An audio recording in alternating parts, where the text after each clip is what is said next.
നമ്മളൊരു ജോലിക്കൊക്കെ അപ്ലൈ ചെയ്യുമ്പോൾ, അല്ലെങ്കിൽ അതിൻ്റെ ഒരു ഇന്റർവ്യൂവിന് പോകുമ്പോൾ, അല്ലെങ്കിൽ ഒരു കമ്പനിയിൽ എന്തെങ്കിലും ഒരു അത്യാവശ്യത്തിന് വേണ്ടിയിട്ട്, അല്ലെങ്കിൽ ഒരു ആവശ്യത്തിന് വേണ്ടിയിട്ട് നമ്മൾ മറ്റൊരാൾക്ക് ഒരു ഇമെയിൽ അയക്കുന്ന സമയത്ത് ഇത്തരം സാഹചര്യങ്ങളിലൊക്കെയാണ് നമ്മൾ നമ്മുടെ ഇംഗ്ലീഷിന്റെ പരിമിതികൾ പൂർണ്ണമായിട്ടും തിരിച്ചറിയുക, അല്ലെ? പലപ്പോഴും നമ്മൾ വിചാരിച്ച പോലത്തെ ഒരു സെന്റൻസ് ക്രിയേറ്റ് ചെയ്യാൻ, അല്ലെങ്കിൽ നമ്മൾ വിചാരിച്ച പോലത്തെ ഒരു കാര്യം നമ്മൾക്ക് സംസാരിക്കാനായിട്ട് നമുക്ക് പലപ്പോഴും പറ്റില്ല. അപ്പൊ കമ്പനി ആവശ്യത്തിന് വേണ്ടിയിട്ട് മറ്റൊരു വ്യക്തിക്ക് ഒരു ഇമെയിൽ അയക്കാൻ വേണ്ടിയിട്ട് ഞാൻ നോക്കാട്ടോ, സ്ട്രെയിറ്റ് ആയിട്ട് പറയണം. എന്നാൽ അവർക്ക് അതങ്ങനെ വിഷമമായ രീതിയിൽ തോന്നാൻ പാടില്ല. എന്നാൽ നമുക്ക് കാര്യം കൺവേ ചെയ്യും വേണം. നിങ്ങൾക്ക് സിറ്റുവേഷൻ മനസ്സിലായില്ല? അതായത് നമ്മൾ പറയില്ല, നാട്ടിലൊക്കെ പറയില്ല, നമുക്ക് മുഖത്തടിച്ച പോലെ പറയാൻ പറ്റില്ല ആ വ്യക്തിന്റെ അടുത്ത്. പക്ഷെ എന്നാലും ആ വ്യക്തിന്റെ അടുത്ത് ആ ഒരു കാര്യം ചെയ്യാൻ പാടില്ല, അല്ലെങ്കിൽ നമ്മളെ കൊണ്ട് അത് ചെയ്തു കൊടുക്കാൻ പറ്റില്ല എന്നുള്ളത് നമ്മൾ വ്യക്തമായിട്ട് പറയും വേണം.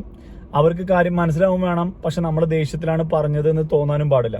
ഭയങ്കര ഡിഫിക്കൽട്ട് ആയിട്ടുള്ള ഒരു സിറ്റുവേഷൻ അതല്ലേ. അപ്പൊ ഇത്തരം സാഹചര്യങ്ങളൊക്കെ മലയാളത്തിൽ തന്നെ നമുക്ക് പറയാന്ന് പറഞ്ഞു കഴിഞ്ഞാൽ നമുക്ക് ഭയങ്കര ബുദ്ധിമുട്ടുള്ള കേസാണ്. ഒന്നുകൂടി ഞാൻ ഈ സെന്റൻസ് പറയട്ടെ. ഇത്തരം സാഹചര്യങ്ങളിൽ മലയാളത്തിൽ തന്നെ പറയുക എന്ന് പറയുന്നത് നമ്മളിൽ പല ആളുകൾക്കും ബുദ്ധിമുട്ടുള്ള സംഭവമാണ്. അപ്പൊ അങ്ങനെ നമ്മുടെ സ്വന്തം ലാംഗ്വേജിൽ പോലും നമുക്ക് ഇത്തരം ബുദ്ധിമുട്ടായ സാഹചര്യങ്ങളിൽ മറ്റൊരു വ്യക്തിയോട് വേണ്ടത്ര രീതിയിൽ നന്നായിട്ട് കമ്മ്യൂണിക്കേറ്റ് ചെയ്യാൻ സാധിക്കുന്നില്ല എങ്കിൽ മറ്റൊരു ഭാഷയിൽ നമുക്ക് എങ്ങനെ കമ്മ്യൂണിക്കേറ്റ് ചെയ്യാൻ സാധിക്കും? ഈ ഒരു ചിന്ത എനിക്ക് വന്നതെന്ന് വെച്ച് കഴിഞ്ഞാൽ, ഞാൻ ഈ ഇമെയിൽ അയക്കുന്നതിന് വേണ്ടിയിട്ട് ഞാൻ എന്ത് ചെയ്തു, ഗൂഗിൾ ട്രാൻസ്ലേറ്ററിന്റെ സഹായം നമ്മൾ എപ്പോഴും തേടുന്നതാണല്ലോ. കാരണം നമുക്ക് ഏതെങ്കിലും ഒരു പർട്ടിക്കുലർ വാക്ക് അല്ലെങ്കിൽ ഒരു സെന്റൻസിന്റെ ഒക്കെ ഒരു സ്ട്രക്ചറൊക്കെ കിട്ടണമെന്നുണ്ടെങ്കിൽ നമുക്ക് എപ്പോഴും ആശ്രയിക്കാവുന്ന ഒന്നാണ് ഗൂഗിൾ ട്രാൻസ്ലേറ്റ് കേട്ടോ. ഈ ഗൂഗിൾ ട്രാൻസ്ലേറ്ററിന്റെ അടുത്ത് മലയാളത്തിൽ എനിക്കത് പറഞ്ഞു കൊടുക്കാൻ സാധിക്കുന്നില്ല. അതായത് നമുക്ക് പറയാൻ പറ്റും, നമ്മൾ സാധാരണ നമ്മുടെ നാട്ടിലൊക്കെ സംസാരിക്കുന്ന പോലെ, നമ്മൾ കൂട്ടുകാരോട് സംസാരിക്കുന്ന പോലെ, നമ്മൾ മറ്റുള്ള ആളുകളോട് സംസാരിക്കുന്ന പോലെ ആ ഭാഷയിൽ എനിക്ക് പറഞ്ഞു കൊടുക്കാൻ പറ്റുന്നുണ്ട്. പക്ഷെ അത് ഇംഗ്ലീഷ് എന്ന് പറഞ്ഞു കഴിഞ്ഞാൽ എല്ലാവർക്കും അറിയാലോ, ഭയങ്കര സെൻസിറ്റീവ് ആയിട്ടുള്ള ഒരു ഭാഷയാണ്.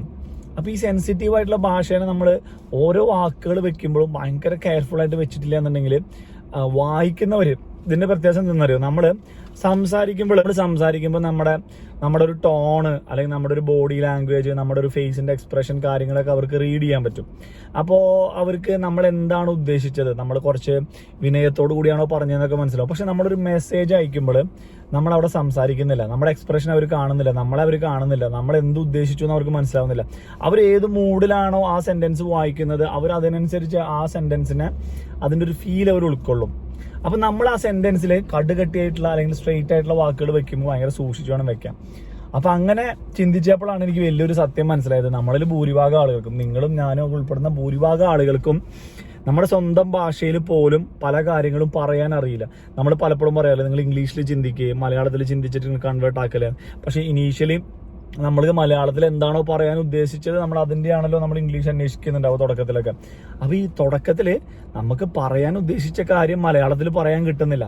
അപ്പൊ ഞാൻ മനസ്സിലാക്കി വലിയൊരു സംഭവം കേട്ടോ, നമ്മൾ ഇംഗ്ലീഷ് പഠിക്കുന്നതിന് മുൻപ് നമ്മളിൽ പലരും നമ്മുടെ സ്വന്തം ഭാഷയായ മലയാളത്തിൽ കുറച്ച് കാര്യങ്ങൾ സംസാരിക്കാൻ പഠിക്കണം. ഇനി നമ്മൾ പറയാറുള്ള പോലെ നമ്മുടെ ഒരു ഗോൾഡൻ കോട്ട്സ് എന്ന് പറഞ്ഞിട്ടൊരു കോട്ടിന്റെ ബുക്ക് കിട്ടിയിട്ടില്ല. അപ്പൊ അതിൽ നിന്നൊരു കിടിലൻ കോട്ട് വായിക്കട്ടെ. എന്നത്തെ ഹോപ്പ് എന്ന് പറഞ്ഞ പ്രതീക്ഷ എന്നാണ് അർത്ഥം കേട്ടോ. അതിന്റെ ഒരു സെന്റൻസ് എന്ന് വെച്ചാൽ ഞാനിപ്പോ ടൈപ്പ് ചെയ്ത് കാണിക്കട്ടോ. Those who do not hope to win have already lost. ഒന്നുകൂടി വായിക്കട്ടെ. Those who do not hope to win have already lost. അതായത് ജയിക്കുമെന്ന് പ്രതീക്ഷ ഇല്ലാത്തവര് ഓൾറെഡി തോറ്റവരാണെന്ന്. നമ്മളിൽ പലരും ചിന്തിക്കുന്നുണ്ടോ, എനിക്ക് ഇംഗ്ലീഷ് സംസാരിക്കാൻ പറ്റൂല കേട്ടോ, അല്ല എന്നെ കൊണ്ട് ഇത് ചെയ്യാൻ സാധിക്കില്ല കേട്ടോ. അങ്ങനെ ചിന്തിച്ചു കഴിഞ്ഞാൽ, അങ്ങനെ നിന്നെ കൊണ്ട് പറ്റില്ല എന്ന് ചിന്തിച്ചു കഴിഞ്ഞാൽ നീ ഓൾറെഡി തോറ്റു. പിന്നെ നിന്നെ കൊണ്ട് നീ എത്ര ശ്രമിച്ചാലും നിന്നെ കൊണ്ട് ചെയ്യാൻ പറ്റൂല. പക്ഷെ നമ്മളപ്പോൾ ആദ്യം സെറ്റാക്കേണ്ടത് എന്താണ്? ആദ്യം സെറ്റാക്കേണ്ടത് നമ്മളെ കൊണ്ട് ചെയ്യാൻ സാധിക്കും എന്നുള്ള ഒരു വിശ്വാസം ഉണ്ടാക്കണം. അടുത്തത് the longest day must have an end. അതായത് ചിലപ്പോൾ നമുക്കിപ്പോൾ ഭയങ്കര ടഫായിട്ടുള്ള ഒരു സിറ്റുവേഷൻ ആവും. എന്നിരുന്നാൽ പോലും, അതായത് ഏറ്റവും ടഫായിട്ടുള്ള ഒരു ദിവസത്തിന് പോലും ആ ദിവസത്തിന് ഒരു അവസാനമുണ്ട്. പിറ്റേന്നൊരു പ്രഭാതം വേറെ പ്രഭാതം ഉണരുന്നുണ്ട് എന്ന് പറഞ്ഞ പോലെ ലോങ്സ്റ്റ് ഡേ അല്ലെങ്കിൽ ടഫസ്റ്റ് ആയിട്ടുള്ള ഒരു സിറ്റുവേഷൻ വന്നാലും നമുക്ക് മനസ്സിലാക്കേണ്ടത് അതിനൊരു എൻഡ് ഉണ്ട്. ആ എൻഡ് കഴിഞ്ഞിട്ട് പിന്നെ തുടങ്ങുന്നത് പുതിയൊരു സംഭവമാണ്. അല്ലെങ്കിൽ നമ്മൾ അവിടെ നിന്ന് എന്താ പറയാ, അതിൽ നിന്ന് പഠിച്ച പാഠങ്ങൾ കൊണ്ട് നമുക്ക് പുതിയതായിട്ടൊക്കെ ചെയ്യാനൊക്കെ സാധിക്കും. ഭയങ്കര തത്വങ്ങൾ പറയണ പോലെ തോന്നുന്നുണ്ടാവൂലേ? ഹോപ്പിന്റെ കൂടെ നിങ്ങൾ എല്ലാവരും പഠിച്ചിരിക്കേണ്ട ഒരു കോട്ട് പറഞ്ഞുതരാം. ഹാപ്പിനെസ് എന്ന് പറയുന്നത് നമ്മൾ സന്തോഷം എന്ന് പറയില്ലേ, ഹാപ്പിനെസ്. അതിന്റെ ഒരു കിടലൻ കോട്ടാട്ടാം. Happiness doesn't depend on much, it lies within your self, in your way of thinking. Happiness എന്ന് പറഞ്ഞു കഴിഞ്ഞാൽ നമ്മൾ പലരും പറയുന്നുണ്ടോ എനിക്ക് അവൻ്റെ പോലെ ഇംഗ്ലീഷ് സംസാരിക്കാൻ അറിയില്ലടോ, ഞാൻ എത്ര ശ്രമിച്ചിട്ട് ഇവരെ പോലെ പറയാൻ പറ്റുന്നില്ല. അപ്പോൾ അവർ പറയുന്ന അവർ ചിലപ്പോൾ കുറച്ച് തെറ്റായിട്ടാവും പറയുന്നുണ്ടാവും, വളരെ കുറച്ചാവും പറയുന്നുണ്ടാവും, തീരെ പറയാൻ അറിയാത്തവരോ. പക്ഷെ എന്നിരുന്നാൽ പോലും അവർ ഏതാണോ സാഹചര്യത്തിൽ നിൽക്കുന്നത് ആ സാഹചര്യത്തിൽ അവർ ഹാപ്പി അല്ല. അതുകൊണ്ടാണല്ലോ അവർ മറ്റുള്ള ആൾക്കാരെ കമ്പയർ ചെയ്തിട്ട് എപ്പോഴും പറയുന്നത്. അപ്പൊ ഇതിനകത്ത് പറയുന്നത് ഹാപ്പിനെസ്, സന്തോഷം എന്ന് പറയുന്നത് എന്ത്, അത് നിങ്ങളുടെ ഉള്ളിൽ തന്നെയുള്ള ഒരു സംഭവമാണെന്ന്. അതായത് നമുക്കൊരു 5 വാക്ക് ഇംഗ്ലീഷിൽ പറയാൻ അറിയുന്നുണ്ടെങ്കിൽ നമ്മൾ ആ 5 വാക്ക് പറയാൻ അറിയുന്നതിൽ സന്തോഷമുള്ള ആളായിരിക്കണം. അല്ലാതെ 5000 വാക്ക് അറിയാവുന്ന ശശി തരൂർ നോക്കിയിട്ട് അയാളെ പോലെ എനിക്ക് എല്ലാ വാക്കും പറയാൻ അറിയില്ലല്ലോ, എനിക്ക് ഇങ്ങനെ സംസാരിക്കാൻ അറിയില്ലല്ലോ എന്ന് ചിന്തിക്കരുത്. 5 വാക്ക് പോലും പറയാൻ അറിയാത്ത ഒരാളെന്ന് പറ്റി ചിന്തിച്ചിട്ട് യെസ് എനിക്ക് 5 വാക്കുകൾ അറിയാലോ, ഞാൻ അതിൽ ഹാപ്പിയാണ്, ഇനിയും കൂടുതൽ പഠിച്ചെടുക്കണം, അങ്ങനെ ചിന്തിച്ചു കഴിഞ്ഞാൽ നമുക്ക് കുറച്ചുകൂടി ഇൻട്രസ്റ്റിംഗ് ആയിട്ട് തോന്നും. അപ്പോൾ ആദ്യം നമ്മൾ ചെയ്യേണ്ടത് മലയാളത്തിൽ വളരെ വിശദമായിട്ട് വ്യക്തമായിട്ട് സംസാരിക്കാൻ നമ്മൾ ആദ്യം പഠിക്കണം. പിന്നെ കുറച്ച് ഇംഗ്ലീഷ് അതിന് കൂടെ പഠിച്ചോണ്ട് വരണം. എങ്ങനെയുണ്ട് ഇതിൽ ചിലപ്പോൾ വിരുദ്ധ അഭിപ്രായം അല്ലെങ്കിൽ നിങ്ങൾക്ക് എതിരെ അഭിപ്രായം ഉള്ളവരൊക്കെ ഉണ്ടാവും. എന്തെങ്കിലുമൊക്കെ ഉണ്ടെങ്കിൽ ഒന്ന് കമന്റ് ചെയ്യുക.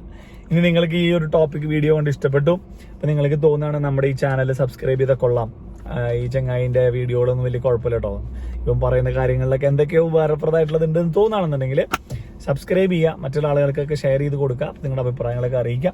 അടുത്ത വീഡിയോയിൽ കാണുന്നവരിക്കും this is Shiju Thomas signing of.